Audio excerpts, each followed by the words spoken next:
Hello everyone, and welcome to today's webinar about a new framework for auctions, business opportunities and legal terms for investors in Tanzania.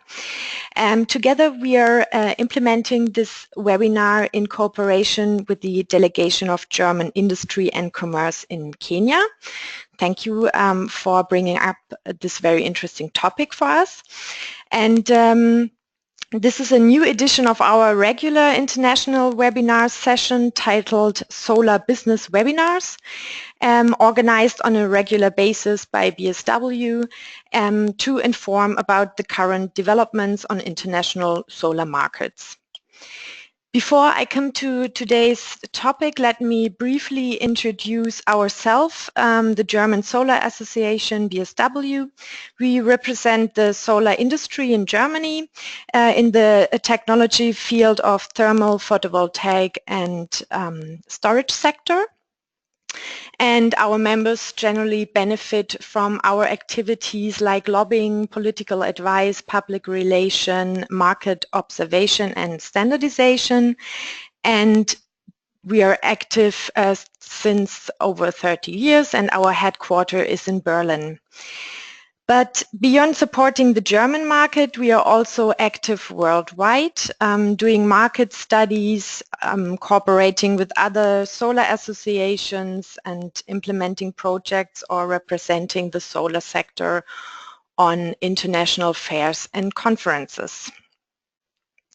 Today's occasion for this webinar is the new framework for auctions and feed-in tariff, the so-called Electricity Rules and Order of 2016. The word new actually doesn't really meet the point in this case because the regulation was already published in 2016 but has not been implemented yet.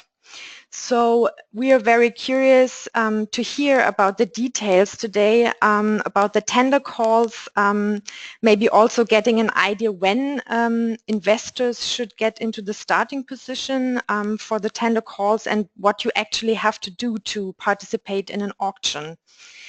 And also today's speaker will provide general information about legal terms and the overall opportunities for investors in Tanzania. So you already see our agenda here, and I would like to introduce our speakers of our webinar session of today. So first of all, it's Andreas Kaiser, Head of Energy Delegation of German Industry and Commerce in Kenya.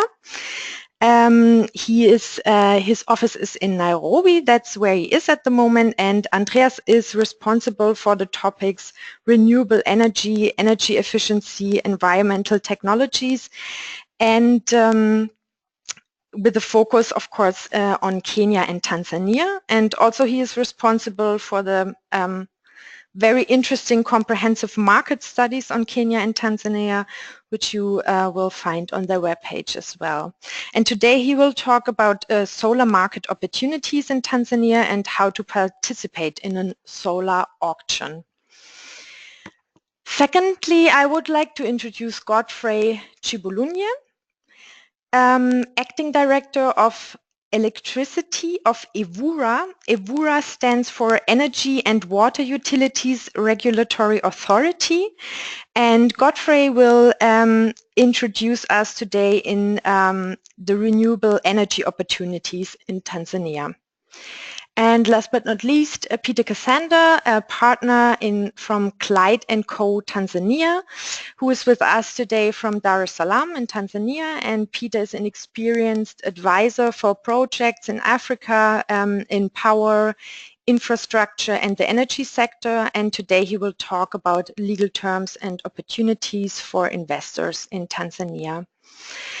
Before I hand over to our first speaker, Andreas, I would like to ask you, meaning the audience, to interact with us during the webinar, meaning you have the opportunity to submit your questions in your control panel on the right side of your screen. And you may send in your question at any time during the presentation, and we will ask this question during the Q&A session after the presentation. And also a frequently asked question is, can I get the presentations? Yes, of course. After the webinar, the PowerPoint presentation, also a recorded version of the webinar will be available. We will send you an email with a special link to download those presentations. Yeah, coming now to the first speaker. I would like to hand over the moderation to Andreas Kaiser. We just need a second. And Andreas, if you are ready, the stage is yours. Great. Thank you very much, Wiebke. Do you see my screen? Yes, we can see your screen. Perfect. All right, wonderful. So thank you very much, Wiebke, for the introduction and also for making this possible to speak today and for pulling this off together. So I'm based in Nairobi, and as you said, yeah, I'm responsible here with my team on renewable energy, energy efficiency, and environmental technologies, and we cover mostly the Tanzanian and Kenyan energy markets, but also with a perspective on the larger East African region. We are pursuing this topic of solar auctioning in Tanzania, or the auctioning system in general, since about more than 1 year now. This is always project driven. I come to that later. We think it's a very interesting system because this is quite unique here in East Africa, and I would even go as far as saying that Kenya is pursuing the same path. Evura has published quite some comprehensive documents on the auctioning, which gives me or us the impression that this is something serious and to pursue on. However, Tanzania is much more important or much more interesting also from other business perspectives, business opportunities in the solar field, and I will also cover that. So this is my agenda for the next 15 minutes. My presentation is quite comprehensive, so this is also for reference reasons. I will not go into detail for every point of information I have here on my slides, but so that everybody can use that as a reference. So I first want to introduce you to what we are doing at AHK Kenya as Delegation of German Industry and Commerce, give you a brief overview of the solar market in Tanzania, and then, which is very dear to us because we have quite some experience in actually giving a hand to German project developers and renewable energy companies in East Africa on the way how to best tackle the solar market or the renewable energy market in these countries. Okay, we are an organization with a very wide network. So in Germany, it's like a mandatory system. When you're self-employed, or even if you're Volkswagen running a larger business, you have to be part of the industry and trade chamber, which is quite local. So this system represents about 3.6 million German companies within Germany, and there are several delegations of industry and commerce or trade chambers around the world, and also in sub-Saharan Africa. You see them here with the red dot. Here in Kenya, this membership is called German Business Association with about 150 members. So this is an overview of what we are doing. So on the one hand, we represent German industry and trade in those markets. We act as a service providers for companies, so not necessarily only for German companies, but for any European company coming for us, asking for putting together delegation trips, organizing B2B meetings. And we are a membership organization in the form of the German Business Association with about 150 members. So this does not only include German companies, but also Kenyan companies with a special perspective on Germany or German East African trade. So this is the last business trip we have arranged on behalf of the Federal Ministry of Economics and Energy, the German one. We have pulled this together in July 2016 with 8 German renewable energy project developers and technology providers, where we have also already discussed this issue of auctioning, but where we mainly have facilitated B2B meetings with interested Tanzanian stakeholders and customers, project developers, in order for those German companies to partner with them. So this is a standard frame. We always kick this off with the conference, and this time it was in Dar es Salaam. We did something special. We did a finance breakfast in Dar es Salaam on the Tuesday afterwards, where we matched those German renewable energy companies with Tanzanian and international finance institutions. We did a site visit with one of those companies who already have a project on site. And then, of course, in the very center stands the organization of those B2B meetings, of which we had about 200 for all those 8 German companies participating. What we will also do in May, also in the framework of the Federal Ministry of Economic Affairs and Energy, together with GIZ again, we will organize a German Solar Training Week in Tanzania, taking place the second week of May, with also a number of 7 German renewable energy companies presenting there and giving a training. So this is a very quick overview of what we are doing, especially in Kenya. We just recently concluded a business trip on energy efficiency and renewable energy here in Kenya with a couple of German companies coming. We had 2 business delegation trips from Kenya and also from Tanzania to Germany. One was on energy storage and the other one was on water, where we visited the Water Berlin International Trade Fair and Exposition. So if you want to know more what we are doing, please have a look at our website. There you find also our target market analyses of Tanzania and Kenya, the renewable energy and energy efficiency sphere. Very important for us was in February the 2nd German African Business Summit with about 400 representatives from Germany, business-wise and policy-wise. So let's jump into the solar market, Tanzania.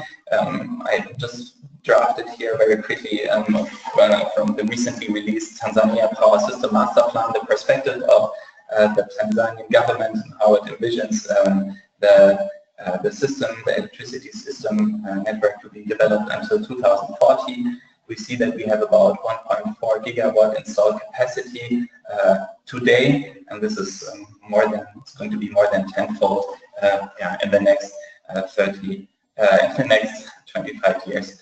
Actually, this goes along with an increasingly active industrial sector. So this is what the government envisions. How it's going to be looking like in the future has to be seen, has to be developed. So the major electricity sources are now natural gas and hydro. We have very little biomass and oil and diesel power plants. We hardly see any solar here, at least in 2015, 2016. This is to be increased until 2040 with about 200 megawatts of solar and about the same amount of wind energy being in the grid, and eventually the solar auctioning will contribute its share to that. So just for a reference point, we drafted here also a comparison between Tanzania and Kenya, the electricity prices and also the electricity costs by diesel. So in our point of view, there is a business case for solar self-consumption, even not connected to the grid, because you have the electricity prices which are the lower range compared to generation costs of photovoltaics. But then you also have to always consider that there is hardly any industry or hotel or service organization, even the embassy, any public institution without any diesel generator. And that, of course, increases the cost of electricity production in Tanzania for each individual uptaker. So this is a slide we drafted to show a comparison of where we are in the market right now. So we had different sizes of the market, from pico to small systems to very big systems, grid-tied systems, also in the solar market. And Kenya is a bit more advanced, you see here on the bottom, compared to Tanzania. In Tanzania, we have quite a lot of pico and small systems, which are all now, of course, grid connected. Those are households, rural systems. You see some of you drive to Dar es Salaam and some individual industries already, or office buildings, but those are very few. There is actually in Tanzania just coming up, has been installed end of last year. I'm coming to that later. The first self-consumption system of about 700 kilowatts with a Tanzanian brewery, very interesting system. So we are also approaching this. In Kenya, this is already, this is already in the market. Those systems, which are more than households, more than small systems. those are often grid tied, but they are not with the perspective of feeding the electricity into the grid, but with the perspective on self-consumption. In Kenya, we are approaching 1 megawatt. And what's interesting, what we think that if there's really the solar system, the auctioning system of Ibura coming up, then this would boost the solar penetration in Tanzania greatly, actually. There are several challenges why we haven't a very, very developed system, although solar penetration in East Africa is very high. There's the infrastructure, maybe the electricity grid, challenges in terms of age, the expansion, load management is tricky and is not geared towards fluctuating energy sources such as solar. Sometimes there's also a lack of knowledge on available finance or finance in general. There's a very large focus on grants here we see, especially coming from development cooperation from time to time. And there is off-taker risk, especially in Tanzania, and I will also deal with that later. And also the regulatory framework for grid-tied systems, so for feed-in tariffs, which we are so used to in Germany, is not as developed as we would wish it to be, actually. Okay, so let's see about grid feed-in. There is a distinction in Tanzania about very small power projects of below 1 megawatt and small power projects which go up to 20 megawatt, which are subject to the auctioning as well. And then there are large power projects which defines the law, which are above 20 megawatts. So this regulation on grid feed-in of very small power projects and small power projects was introduced mid last year. It was published in a law end of 2016, so in December. So those are the stipulated feed-in tariffs are about $16 per kilowatt hour if you feed into the main grid, and about $18 if you feed into a mini grid, of which there are several actually, mainly owned by TANESCO, and TANESCO is the Tanzania Electricity Service Company, the main and monopolized utility in Tanzania. So for that, you agree on a letter of intent with TANESCO, which ensures that TANESCO is taking up the power via power purchase agreement. Once you have signed the letter of intent, it's valid for about 18 months. You need to present TANESCO with quite a number of documents, including project description and the validated title deeds. So this is the land rights, which could be tricky in Tanzania, and you definitely probably need to consult a lawyer with that, since there is no real ownership of property in Tanzania. There can only be leases in Tanzania. Environmental and social impact has to be considered as well, and you also need to bear in mind that TANESCO might tell you that the grid connection costs have to be covered by yourself. What has recently been launched is that website you see on the bottom, minigrids.go.tz. It's very comprehensive and actually has all the documents which are necessary also for the auctioning system for the very small power projects. And also there's a draft letter of intent for TANESCO, very comprehensive. Everybody who's interested in pursuing this topic further should consult this website for guidelines, or also actually ask us. So this is the very draft of the auctioning system, how it could look like. We have technology and capacity specific feed-in tariffs for hydro and bioenergy. But for solar and wind, there is the auctioning system, which can have, at least this is stipulated in the documents, of maximum 10 megawatts per project. The documents say that there is first auctioning of maximum 15% of the current grid capacity, which would amount to about 150 to 200 megawatts initially. What we see in the documents is that they favor experienced project developers in the pre-qualification stage, and there is a very detailed schedule available also in the document stipulated by Ibura, which should make it easy to pursue it. So they only need the kickoff, and then the schedule is pursued. So we all start with the pre-qualification. The the pre-qualification, you have to submit some information about yourself, the project developer or the consortium, and also some financial performance data. And this is why I mean it favors experienced developers. You have to have a minimum of 2 solar projects developed which are more than 100 kilowatts large already. You need to have the location already proposed, and you need the project draft already available. Yeah, evaluation criteria. You need to have the technical capability, the financial reliability, and the title deed needs to be in place, or at least you need to present that you are able to get the title deed. Yeah, the Electricity Act I mentioned. This is where everything has been stipulated so far, and the auctioning has actually been implemented or been stipulated in those documents. Now it just has to come to implementation, and I hope that Godfrey can tell us a bit more about that, especially about the Electricity Infrastructure Procurement Committee, who is in charge of leading this system actually. This is the schedule, how it has been announced. So we start at day 0, the announcement of request for qualification, and then you have about 6 months which the bidding process takes place, and then you have up to 2.6 years until you meet like the maximum date once you have received the positive feedback from the Electricity Infrastructure Procurement Committee that you can develop this project. Yeah, then you have about 2.6 years to develop your project actually. There are some risks associated with that. This is mainly the off-taker and market risk. We had to look at all our risks actually when we assess this auctioning scheme. But I really need to mention that the challenges we are having with TANESCO, it struggled since a few years with financial challenges. The tariffs we're having, which are stipulated for industry and also consumers, they are usually not cost-based and have to be subsidized.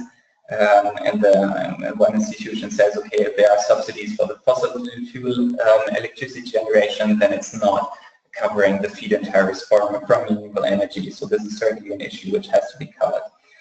We have spoken to several institutions and companies who have already a power purchase agreement with TANESCO, so this indeed exists. They are independent power producers, and they tell us there can be payment delays between 3 to 9 months.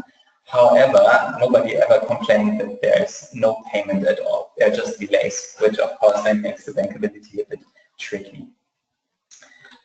Let me come therefore to the self-consumption system, which we think is very interesting for the East African market if you don't want to deal with the grid feed-in.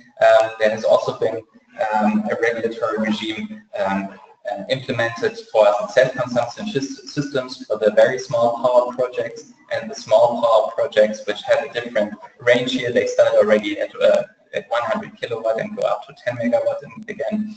And depending on how large your system is, you don't need to go through all those steps, especially if you're only having a smaller system.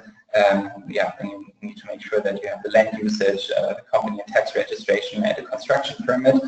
But still, we would suggest that if you're after this kind of system, you need to consult with EBURA and also with the Environmental Management Authority, or also consult a lawyer who can support you in this process in order to that you are clear on that basis. We have described the whole process in very much detail also in our target market study, which is unfortunately in German though, but very open to further references if there should be. One very large system I mentioned is the Tanzania Breweries Limited, which has constructed in October last year a 700 kilowatt system. Well, and unfortunately it was not by a German project developer, but by a South African one. 700 kilowatts of capacity. It's installed in Mbeya, which is in the southwest of Tanzania. Produce about 270,000 kilowatt hours per annum and create savings of about $2,000 US compared to the business as usual from diesel power and from grid connection. Very interesting in this regard. Tanzania Breweries Limited has been bought beginning of the year by AB InBev, which also has a perspective, corporate responsibility, claiming that they want to be 100% renewable in 2025. So this is also maybe a way to go. Look which Tanzanian companies are associated with larger international corporations and see what their corporate responsibility in terms of renewable sources looks like. I don't want to put much emphasis on this. This is also for reference. This is a German project developer with a very small system, 17 kilowatt, but with also a very interesting financing system called BetterVest. Please refer to the websites or ask me questions later about details on that. Yeah, because my time is up, I guess already, and can come back to that later. There's still an interest. There's quite some market chance actually for solar in Tanzania. It's not a young market anymore. It's quite penetrated by international project developers, also by German ones, but it's still not saturated. Depending on different features, actually, different aspects. We have quite an efficient electricity supply, and the diesel usage is quite prevalent, especially in areas when you go outside Dar es Salaam. There's energy prices which are fluctuating, sometimes even increasing. What we still, and that's the topic today, is the auctioning system that has to be viewed. We have quite a number of export-oriented agriculture companies who also receive foreign currency, which makes it interesting for project developers. Stable tourism, still great compared to Kenya. Kenya is improving as well. We have a very active construction sector. And the knowledge and the benefits knowledge about benefits of energy efficiency and renewable energy is actually prevalent in Tanzania. So usually you don't have to meet somebody and then start from the very beginning of what benefits does an energy efficiency or renewable energy system has. However, finance is always an issue. So if you have a smart idea and bringing finance on board as well, this is certainly not to be neglected. And with this, I think I end my presentation here and hand back over to Vinka. Thank you, Andreas, for this very condensed presentation. Maybe we or you can tell us a bit more about the part we just missed in our Q&A session. And I would like to now hand over to Godfrey Chibulunye, Acting Director of Electricity of Evura. And he is presenting us renewable energy opportunities in Tanzania. Godfrey, I would like to hand over the microphone to you, and the stage is yours. Yeah, we can see your presentation. Great. Hello, everyone. How are you? We are good. Okay. Thank you. Yeah, thank you for this opportunity. I have my presentation as about 21 slides, but I think the first part of the slides I'll go quickly, or maybe I may need to skip it. If it's okay with you, I may start from slide number 15, because some of the others just a general information that I thought may be useful to some of the participants. So relevant to this subject today, I think if I start from slide 15, we can move quickly. The presentation covers issues to do with Evura, the energy sector overview, electricity sector overview, but the interest to this discussion today, I think, maybe is a small-scale renewable energy development framework, which covers some of the issues that already Andreas has covered. Things to do with the SPP program here in Tanzania. So I'll skip through this, the first part of the presentation. I'll move all the way to this slide here. We have so many regulatory tools to regulate the sector, but of relevant to this to the discussion today are a few that I've listed here. We have electricity generation services rules. These ones are necessary. They are guiding issues to do with the licensing requirements of generation projects. Most of the renewable projects are generation projects like solar and wind. So the generation services rules, this one covers most of the requirements of the licensing requirements. And also we have the electricity distribution services rules. These ones are necessary for regulating the mini grids and microgrids, issues to do with registration requirements, licensing requirement of the distribution network. These are the rules that covers. Also, together with the small power projects rules, the development of small power projects rules. And also, we have the electricity tariff setting rules. This one, I need to say a few things here. I saw the presentation from Clyde and Company that is mentioning TANESCO has the first right of refusal. Somewhere in one of the slides I saw there. So you may need to update yourself that the Electricity Act Section 41, subsection 6 was amended. Actually, it was amended. It was there was an act. It's called Tanzania Extractive Industries Transparency and Accountability Act of 2015. If you get that act, Section 56, maybe I'll show it here. It amended Section 41(6) of the Electricity Act that gives TANESCO the first right of refusal. So let me show you. I don't know if you can see it. This is the Tanzania Extractive Industry Transparency Accountability Act. Section 56 here is amendment of Section 41 of the Electricity Act. Now removes the requirement of first right of refusal of TANESCO to be sold first before a company can generate electricity and sells directly to what we call an eligible customer. Now, I'm going back to the presentation. This electricity tariff setting rules of 2016, these ones gives or allows wheeling of electricity to eligible customers, meaning that someone can develop a generation project and may have a dedicated customer or a customer somewhere that they enter into a contract to sell electricity directly to that particular customer. In this case, EWURA has developed what we call wheeling charges methodology. It's available that the two parties will use the methodology to calculate the wheeling that is going to go through the public network, either the distribution network or the transmission network. The sales of energy, megawatt hours, will be the agreement between the two parties, the generating company and the eligible customer, without seeking an approval from the regulator.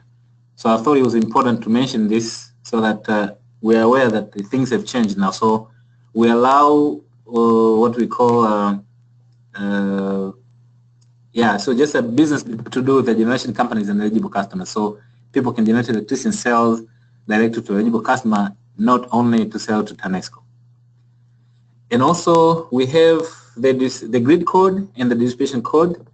The distribution code was approved first in 2014, but the first approval did not include issues to do with the renewable energy. So this time around, when we were developing the distribution code, we decided to review also the grid code to include issues to do with renewable energies. So now our approved grid code and distribution code, both of them, they incorporate issues to do with renewable energies. Now, the SPP rules now, the SPP rules, these are the ones that governs procurement of small power projects below 10 megawatts. I think Andreas has covered most of the issues here. I may not repeat them again. In this case, the biomass and small hydro projects, these ones already have the feed-in tariffs. The tariffs are already known. The size of the projects ranges from the very small projects up to 10 megawatts, different tariff bands.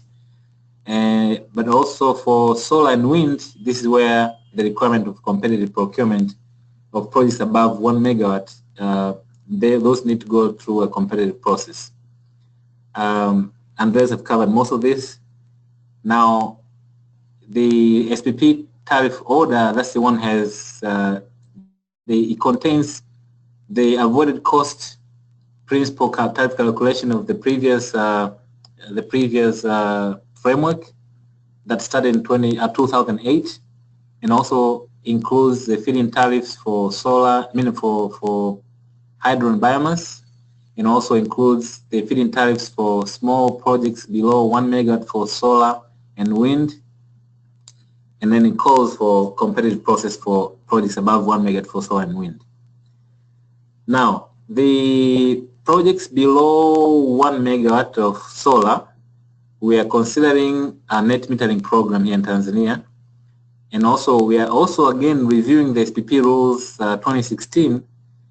Two things. One, we are trying to accommodate issues to do with the regulation of mini-grids and microgrids, because the government now is doing the grid extension through REA for rural electrification, but also private sector also need to be to participate to also to speed up the electrification process, whereby places where the grid may not reach in the near future, as projects like solar projects can go there and then implement the mini grids and microgrids. So we're trying to find a mechanism of to answer questions. What if the grid arrives where the mini grids already is already located? So those are the issues that we're looking into. And then the other issue that we're looking at here for the SPP rules, we are considering, if you look at the SPP tariff that I mentioned, has the feed-in tariffs of solar and wind connected to the main grid and the off-grid network. But now the review that is ongoing now, it considers the option of not allowing connection of solar projects in the main grid, but those ones will be connected through a net metering program. So if you have a solar project in the main grid, that can only be allowed to connect through a net metering program, not through the SPP program where there was a feed-in tariff already identified. So those are the changes that we anticipate to see in the revision of the SPP rules. So I thought I should mention these things, and then I'll move to the next slide. Here I'm mentioning about the issue of reforms that are ongoing. The electricity supply industry reform strategy and roadmap was issued by the government in June 2014. This is a roadmap that goes up to 2025. There are different issues that need to be done. Different institutions are given assignments to prepare like some tools to regulate the sector. Among them, EWURA was given a mandate to prepare what we call the Independent System Operation Services Rules, Independent Market Operation Services Rules, the wheeling methodology that I mentioned. So it was part of this assignment for EWURA. We also prepared the model power purchase agreement for large power projects above 10 megawatts of 7 technologies: wind, solar, hydro, natural gas, oil, and geothermal, and coal. So those are the assignments that we are given. But this reform strategy they have different terms that we are looking at. The immediate term that goes up to June 2015. Some of the issues are already done. The short-term period goes from July 2015 up to I cannot see here. But then, so this is the roadmap that takes up to 2025. Issues to do with unbundling of TANESCO.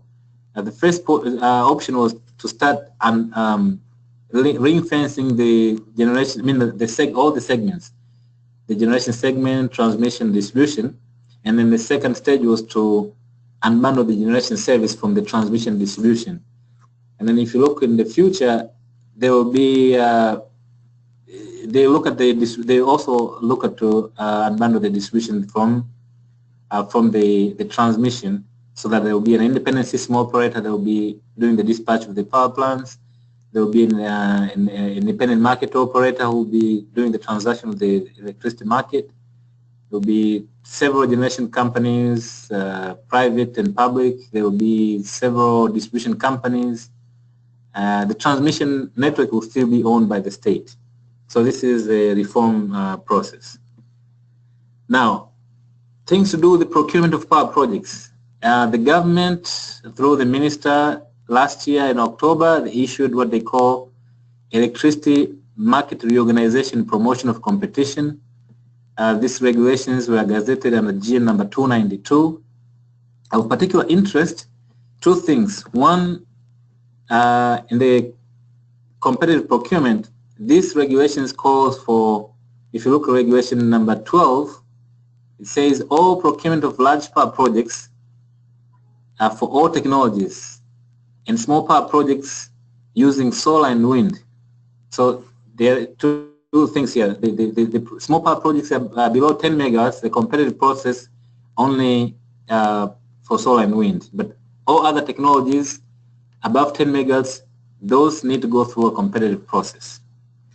So this is the thing that I thought I should mention. So from now on, procurement of power projects, you'll go through a competitive process. Only that does not go through a competitive process are mini hydros in biomass of less than 10 megawatts. But other than that, everything you need to go through a competitive process. Now, in this regard, the second thing that I think people will be asking, the question comes, when will this tendering be announced? There was a requirement in the Electricity Market Organization Promotion of Competition Regulations that required that an EIPC, or the Electricity Infrastructure Procurement Committee, need to be formed in order to govern the process of a competitive process. Now, this committee, as I said here, shall coordinate procurement of electricity infrastructure to the DNO for small power projects below 10 megas embedded to the distribution network, and also to a transmission network operator above those projects above 10 megahertz. So the committee, now let me give the status where we are today. Maybe impliedly will tell you when this competitive process will start. The requirement for these rules required different institutions to nominate people who will be now announced by the minister as part of the EIPC team. The team composition requires one member from the Ministry of Energy and Minerals as the chair of the committee. It requires one member from the Treasury Registrar, which sits from the Ministry of Finance as a member. Also requires one member from the Attorney General's Chamber. It also requires one member from the Rural Energy Agency. And it also requires one member from the Tanzania Investment Center. And then finally requires two members from the procuring entity, in this case TANESCO. Now the status to this, only I can talk about TANESCO because we were receiving so many letters from different stakeholders asking when will this procurement start. So we didn't have the response because our mandate was only to prepare the framework, to make sure the rules of the games are in place. So implementation now goes to somebody else. Implementation is, if you look at our Procurement Act, is the procuring entity need to procure those projects. So in this case, TANESCO. Now, the ministry wrote to different institutions to ask them to nominate people for the EIPC. TANESCO gave us a status that they were asked to present two names. Those two names were already submitted to the ministry. Now they are waiting for the ministry to announce the EIPC so that procurement can start. So I'm not sure if I'm answering the question is when procurement will start, but one of the issues was the requirement to form the EIPC first. TANESCO has already responded to the ministry that they've already nominated two people, but it's up to the ministry now to formalize the process and announce the names of the members and form the committee and the process to start then. So maybe the answer is when we'll start, maybe the ministry need to be asked. So a mandate for EWURA was only to prepare the framework. The framework is there already for the small power projects. Now we are also required to prepare the framework for large power projects above 10 megawatts. So this is our task now that we are trying to take upon. Now, so the small power projects, this one I'm not sure if I should say much because Andreas has already said. The small power projects, as I said, this is, you look at the Electricity Act, is anything between 100 kilowatts and 10 megawatts. with export capacity to the off-taker. The objective again was to facilitate rural electrification, particularly using renewable energy sources. This framework was a standardized process. It reduces the time of negotiation, so most of the standard documents are there, so you don't have to go through a negotiation process as a large power project where it takes a long time. So this was the objective. I'm just going to go quickly here so that we can, if you have questions, maybe we can talk about through questions. Now, the framework, again, it started in 2008. We had rules, guidelines, so many documents were standard documents, the standardized power purchase agreement, feed-in tariffs now being reviewed on an annual basis for the avoided cost principle that we had in 2008 up to 2015 when we reviewed the framework. Now, when we reviewed the framework in 2015, there were reasons why we reviewed. There were so many complaints from stakeholders. One of them was the payment through the local currency. Another issue was issue to do with technology neutral. So because before the SPP program was only considering, it was not recognizing any technology. Everything was having the same tariff. Now we decided to come up with this technology specific consideration, whereby hydro and biomass now have the specific tariffs, and then the solar and wind will go through a competitive process. That was the reason why we reviewed the framework.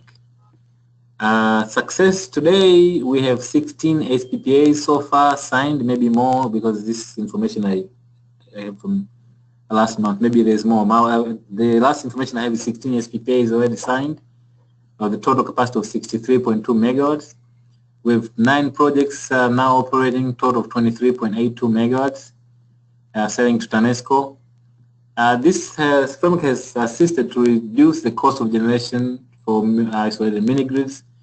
Particularly, TANESCO has about 18 isolated mini-grids. All of them, most of them using IDO, industrial diesel oil. Only, most of them are using the diesel, expensive fuel to generate. So this SPP framework helps to reduce the cost of generation of TANESCO. Now, lastly is what we are doing now. As I said, way forward. Maybe way forward, we are reviewing the SPP framework to accommodate issues to do with mini grids and microgrids. We are also preparing a net metering program to accommodate solar projects of up to 1 megawatt in urban areas, in towns and buildings. So as we are looking at this, that we understand and we recognize that Tanzania has abundant energy resources, including renewables, and we recognize also renewable energy sources are essential for rural electrification. That's why we are doing this through the SPP program. And also, we recognize that growth of the energy sector in Tanzania is very much dependent on the participation of the private sector, so that we are trying to do all these efforts to make sure that we electrify most of the areas in Tanzania, and that we welcome the private sector to participate in this process. So I think this is just quickly. I should end up there. And if you have any questions, we can discuss. Thank you.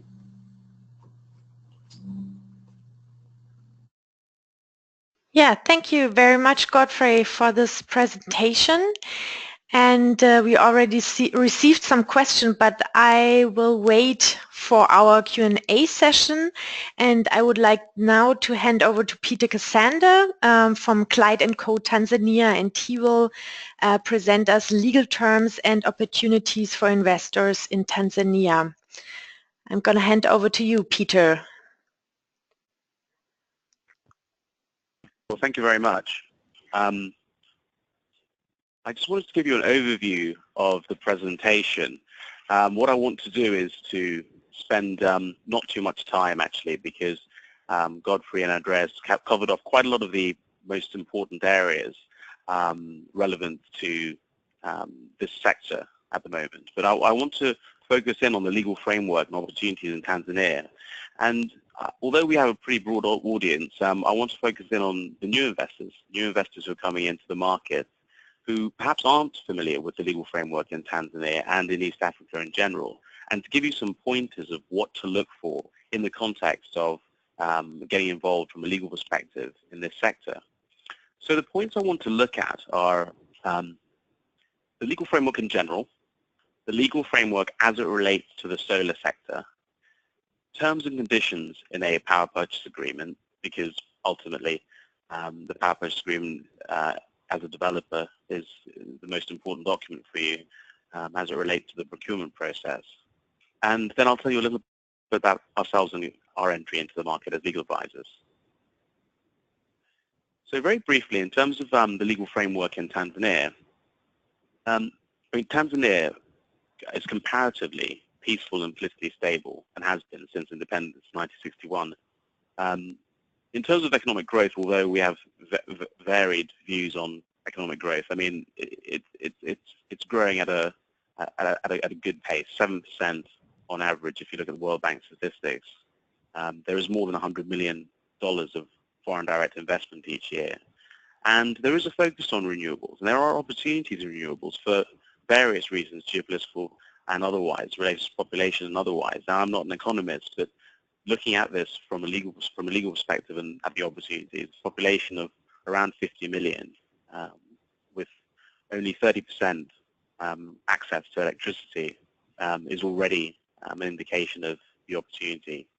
More than 3,000 hours of sunshine every year. Solar sector has potential for rapid expansion. That's clear.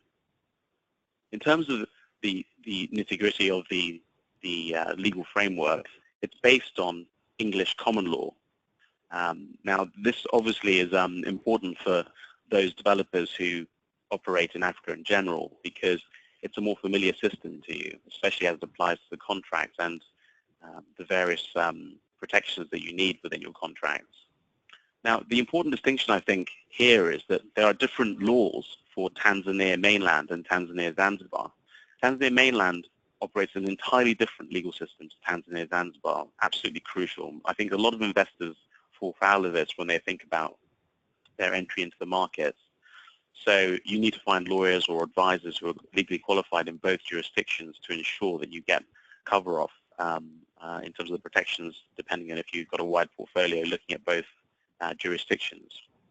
Now, in terms of the court system and the way things operate here, if you find trouble, I mean, I think the backlog of cases in the court system at the moment apply largely to tax cases and employment, but there are investor cases as well.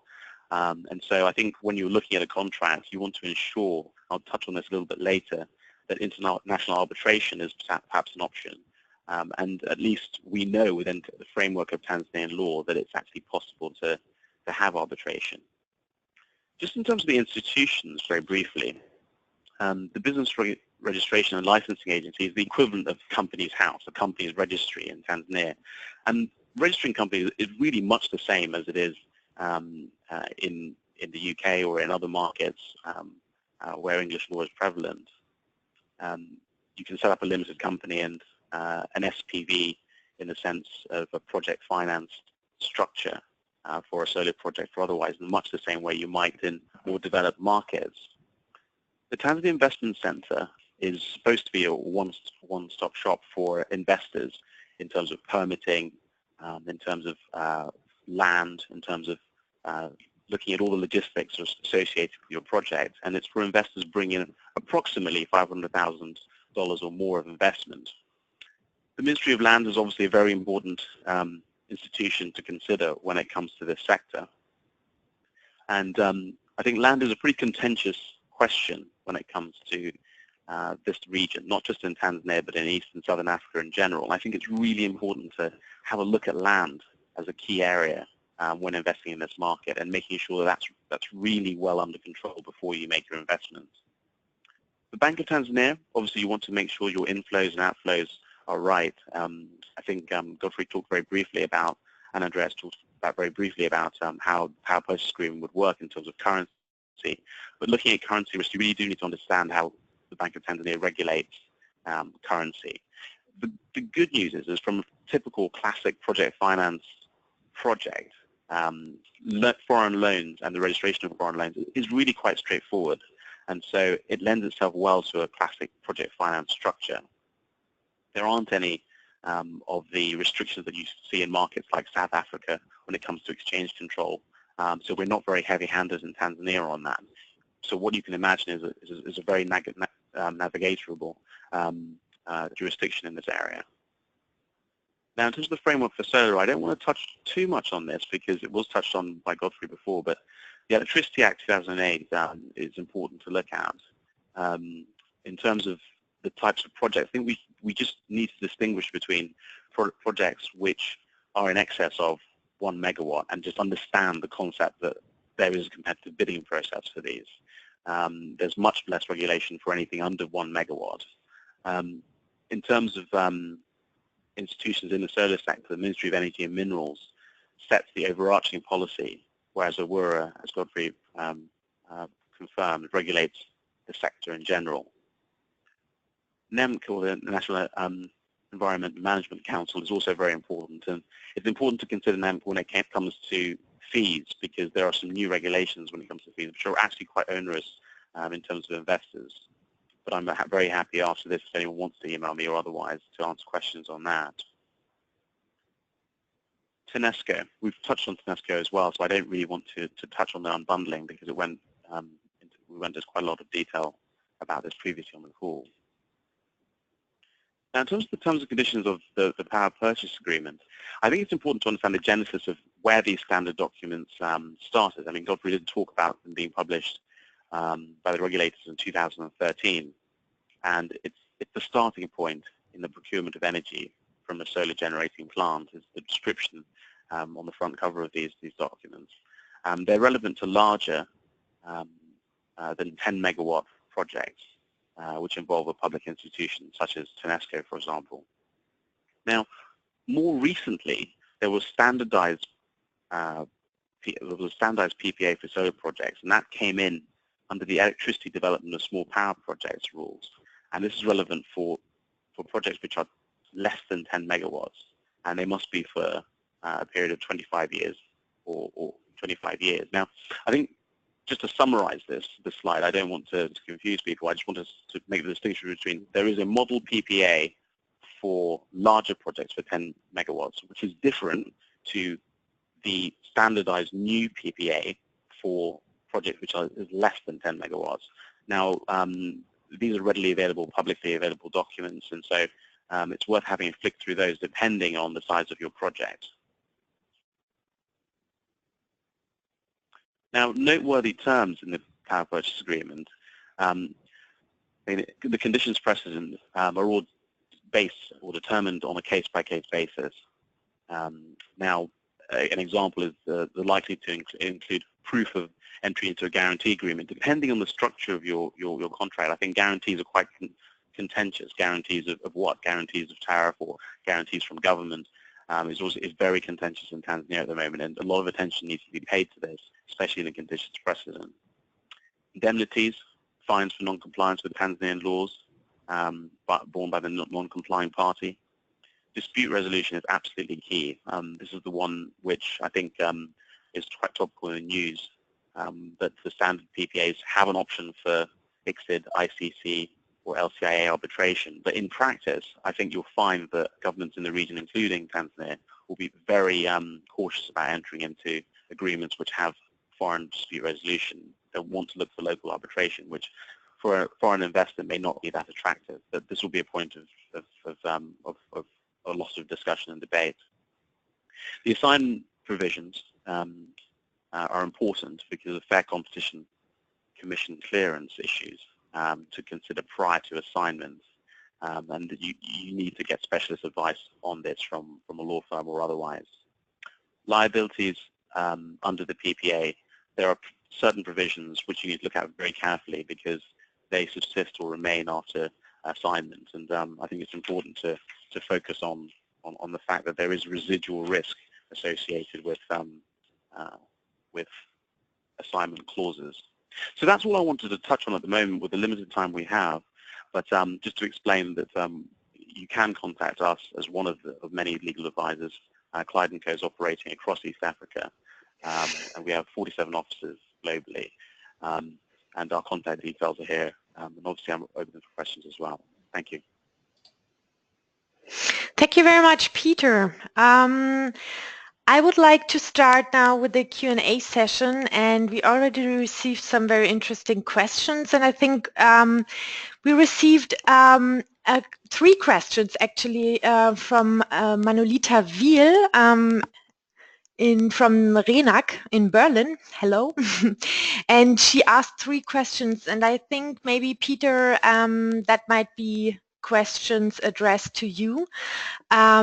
She's asking, do you see business opportunities for medium to large scale agribusiness using renewable energy? And how active is the private banking sector in financing renewable energy projects in general? And how many PV projects have been funded? I think there's a lot of questions, but maybe Peter, you're the person who can answer to some of them. Yes. Hello. Yeah, I think let me talk about the private banking sector, because this comes up a lot. I think that there's a real appetite in the private banking sector for involvement in projects like this. The problem, I think, is the lack of liquidity at the moment in the market, and the fact that interest rates are really prohibitive locally as well. So when I'm advising on projects at the moment, I mean, the market is still dominated by foreign lenders, and this is a combination of development finance institutions who are very supportive of renewables, as well as commercial banks, but commercial banks who have a lot of track record in Africa. I mean, the obvious ones include people like Standard Bank, Standard Chartered, or otherwise who have a long-term experience. So I would say in the short term, the private banking sector locally is very interested. It doesn't quite have a capacity to come in at the appropriate rates which would make a project bankable. I think that will improve over the next couple of years. Now, in terms of opportunities in the agribusiness sector, I mean, look, Tanzania has a vast resource in terms of land and otherwise, so it's inevitable that the agribusiness sector is going to be attractive. The problem, I think, is with regulation.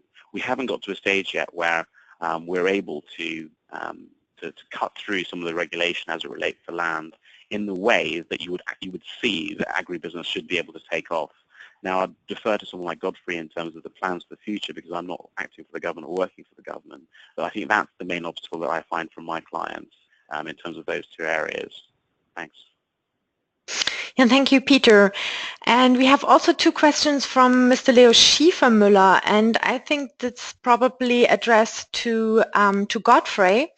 And Godfrey, I'm going to ask these 2 questions from Mr. Schiefermüller. He's asking, are there going to be changes in the grid-connected feed-in tariff for solar projects below 1 megawatt? And also, what about solar and wind projects above 10 megawatt? Yes. The first question says, are there going to be any changes for the tariff below 1 megawatt? And then what about the projects above 1 megawatt? Yes, I already mentioned that we are reviewing the SPP rules. To one of the consideration that we are thinking is to limit connection of solar projects below 1 megawatt to the main grid. So perhaps when the final review, I mean, like the approval is already done for the SPP rules, it will only recognize projects that are connecting to the off-grid network. As far as the tariffs, if they will change, it will be the same, because now connecting to the off-grid network the tariff is, I think, is 18.1 cents. I'm not sure. The review was supposed to be done after 3 years, and these tariffs were announced in 2015, if I'm not mistaken.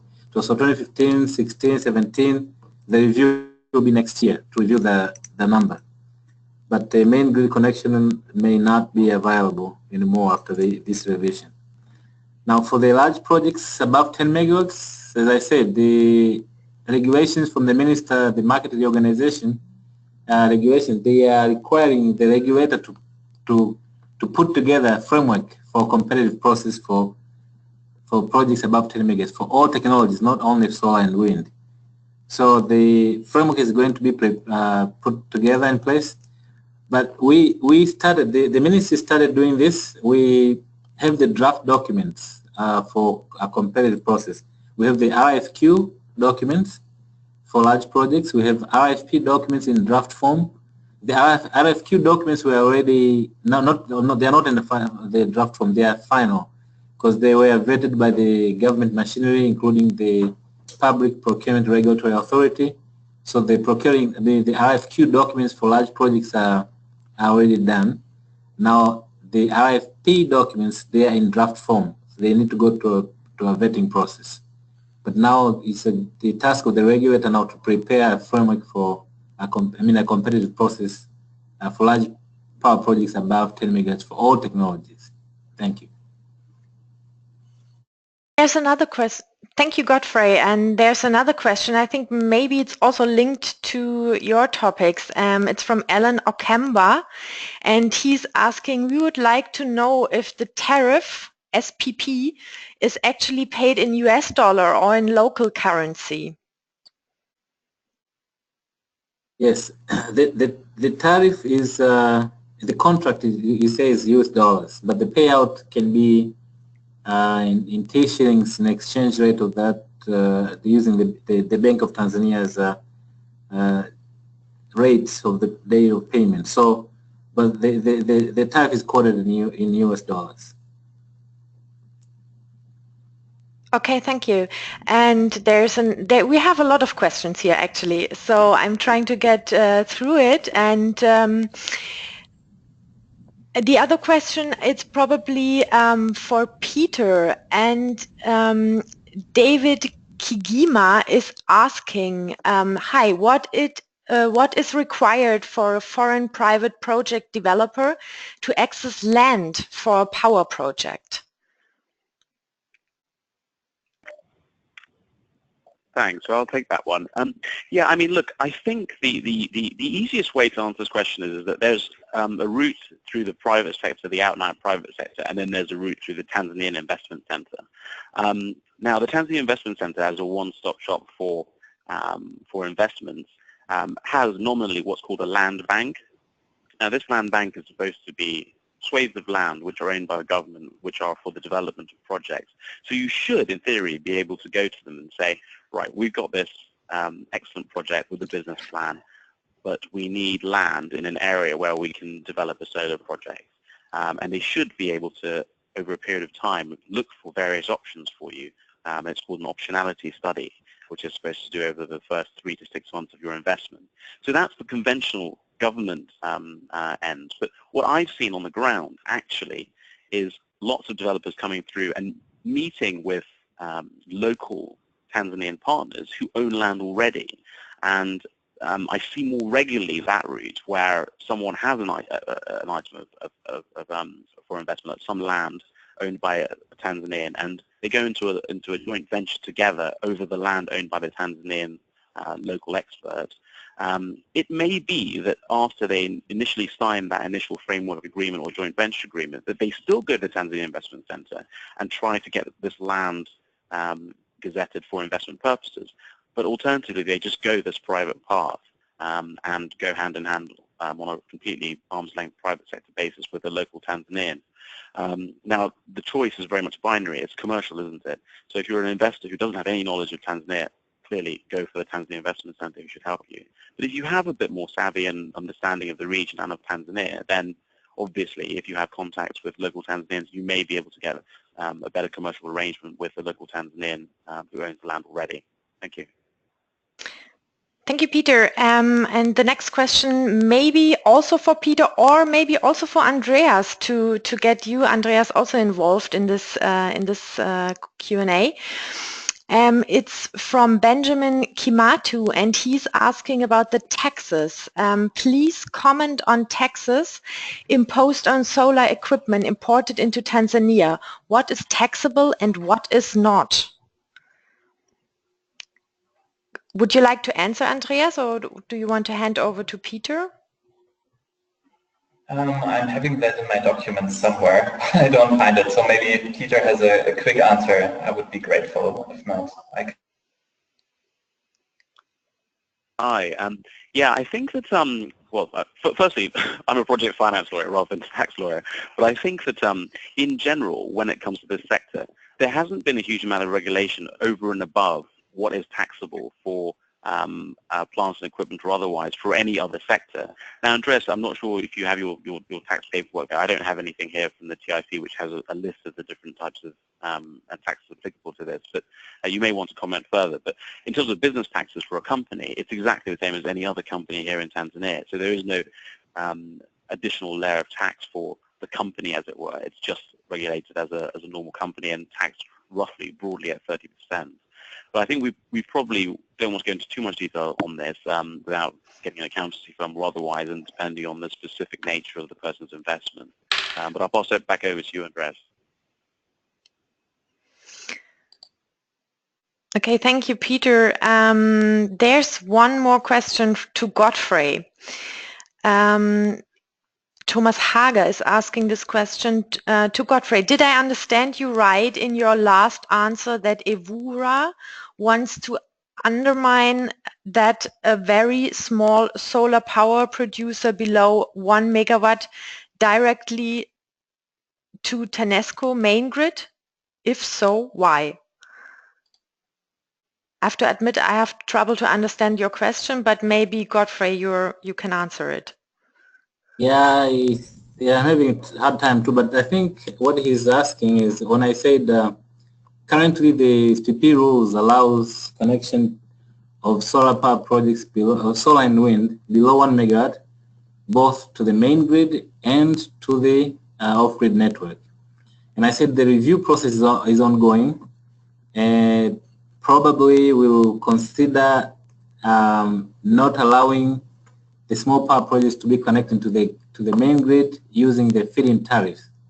But alternatively, we are preparing a net metering program where those projects now, instead of using the feed-in tariff to connect to the main grid, they will be subjected to a net metering program just to offset the usage of energy from TANESCO for self-consumption. So that's the reason why we are trying to allow only projects in urban areas to be connected to the main grid through the net metering program. And then we'll leave alone the ones that are connected to the off-grid network to use the feed-in tariffs.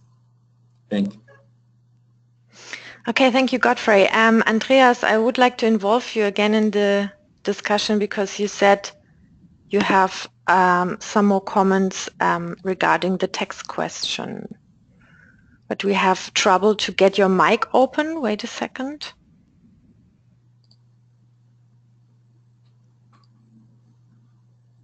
Andreas, can you unmute? Yes. Yeah, we can hear you. Perfect. Yes, I hear you now.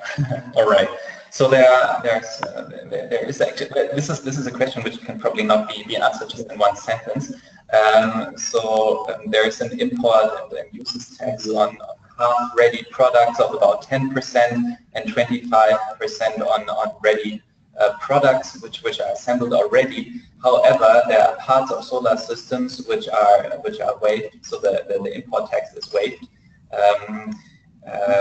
So that's for components for solar systems and also for solar thermal systems. I also want to hint at one market stakeholder which is very knowledgeable about this. This is the TANESCO, the Tanzania Renewable Energy Association, TAREA, very active and very savvy also on these questions, and they continue to lobby on tax exemption on solar systems. There's also value-added tax of 18%, which PV and solar thermal equipment is waived. And then I see there's also if you sell your electricity, there is a certain threshold where you have to pay those 80%. So if you sell too much energy and make too much of an income there, you have to pay this value-added tax actually. Yeah. Okay. Thank you, Andreas, for adding those details. Actually, we are quite over the time, expanded our time limits, but I don't mind if you don't mind. But I would like to maybe ask two more questions from two participants. One is pretty specific about Zanzibar, and Peter, I saw that you covered this region in your presentation. Tobias Dietzbold is asking, what is the status of development for solar power feed-in regulations in Zanzibar with SECO?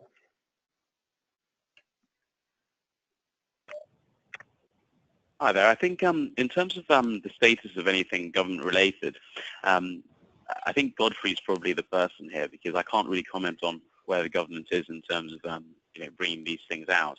From my perspective, there hasn't been, from my perspective, unless Godfrey can correct me, any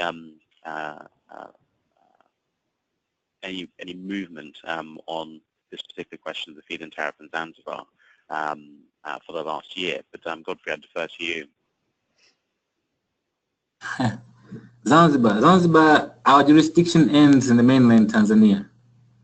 So Zanzibar, they have a different regulator called Zanzibar Utilities Regulatory Authority, ZURA, that has a jurisdiction in Zanzibar. So I cannot comment for Zanzibar.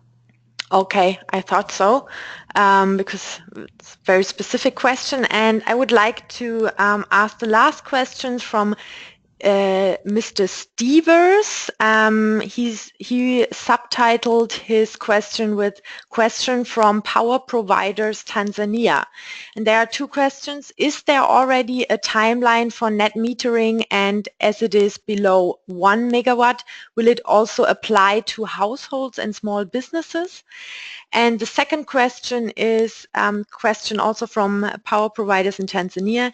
Is there any news or update on the in 2017 announced 55 megawatt Dodoma University project? This is a very specific question, so I would like to open all the microphones, and maybe you can tell me who can answer those questions. I will start. Okay, Godfrey. For the net metering, the timeline, this is something that we have planned in our this financial year. They were supposed to be in our timeline to be completed by June this year. So it's our intent to have the net metering program available by June this year if we can. If we cannot make it on time, maybe we'll slip a little bit longer, maybe to July, but our intention is to have it complete by June, because we have very soon, I think maybe in another 2 or 3 weeks, we'll be circulating the draft documents for net metering program to stakeholders for comments before we go to the board for approval. So we're in a very advanced stage to finalize the process. As far as the Dodoma project, 55 megawatts, only thing I can speak about is when we have a submission here at the regulator. Normally, what the submission could be either seeking approval of the PPA. No, I'll start over. Seeking the approval to initiate procurement of a power project. That has not been submitted to us. Approval to request approval of PPA. That has not submitted to us. Approval to ask for a license. That also has not been submitted to us. So I just read, just as anybody else, that there is a project in Dodoma 55 megawatts, but as far as the seeking regulatory approvals, we haven't received anything from that project. Thank you. Okay, thank you very much, Godfrey. Thank you very much. And yeah, I see there are some more questions, but I think we should not go so much into the details, and maybe this is a good opportunity to show all the participants your contacts, and I would like to ask them maybe to send you an email if they have further questions which couldn't be answered yet. And also, of course, you will receive the PowerPoint presentation after the webinar. Yeah, so on behalf of BSW, I would like to thank all the speakers, Andreas, Godfrey, and Peter. Thank you very much for taking your time for this very interesting webinar. And I think the amount of questions shows that it is Tanzania is a very interesting market for potential investors and solar project developers. And yeah, thank you for attending our webinar, and yeah, have a good rest of the day, and yeah, we hear each other soon. Thank you and goodbye.